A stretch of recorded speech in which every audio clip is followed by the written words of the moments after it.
কি বিষ পান করাইছে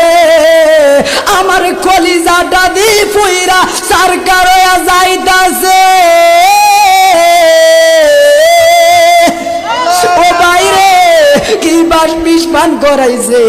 আমার কলিজা দি পুইরা সরকার হইয়া যাইতাছে বাইরে আমি মনে করি আর বাঁচবো না ইমামে হাসান রাদিয়াল্লাহু তাআলা আনহু বিদায় হয়ে গেছে আমি এখন জানতাম চাই যে ইমাম হাসান রে যে বিষ পান করাইছে সেও তো নামাজ পড়ছে সেও তো রোজা রাখছে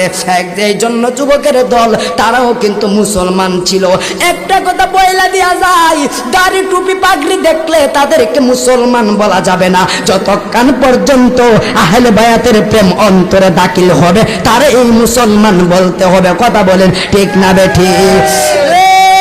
বাবা রে ওই দিক দিয়ে কুফাবাসীর একটা চিঠি লেখছে এই দিক দিয়ে চিঠির ভাষাই বই লাগেছে এখন তো ইমাম হুসাইনের ভাই বাড়িতে নাই ইমাম হুসাইনের ভাই তো চলে গেছে তারে তো আমরা বিষ পান করায় দুনিয়া ছেড়ে বিদায় করে দিছি এখন আমরা সুযোগটা কাজে লাগাইতে হবে ওই কুফাবাসীরা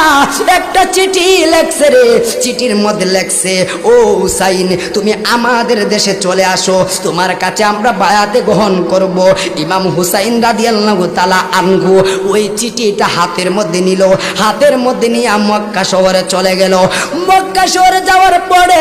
ইমাম হুসাইন রাদিয়াল্লাহু তাআলা আনহু মুরব্বিদেরকে নিয়ে একটা মিটিং এর মধ্যে বসলো মিটিং এর মধ্যে বসার পরে ও ইমাম হুসাইন মুরব্বিদেরকে কই মুরব্বিরা রে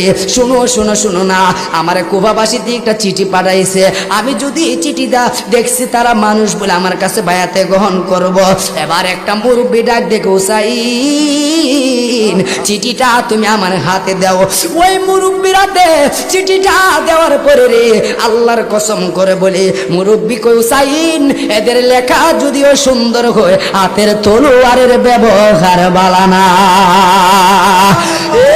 হুসাইন চিন্তার কোনো কারণ নাই একটা কাজ করতে হবে রে হুসাইন একজনকে পাঠাইয়া দাও সেজন কারবালায় যাইয়া দেখে কারবালার পরিবেশটা কিরকম দেখে কারবালার মানুষের আচার ব্যবহার কিরকম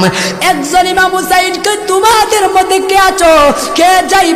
যাইয়া মানে শুধু একটাবার বলবা এই দেশের পরিচিতিরা কেমন একজন দাঁড়ায়া গেছে রে তিনি আর কেউ নয় তিনি হলো মুসলিম ইবনে আকিল কই আমি যাব কারবালার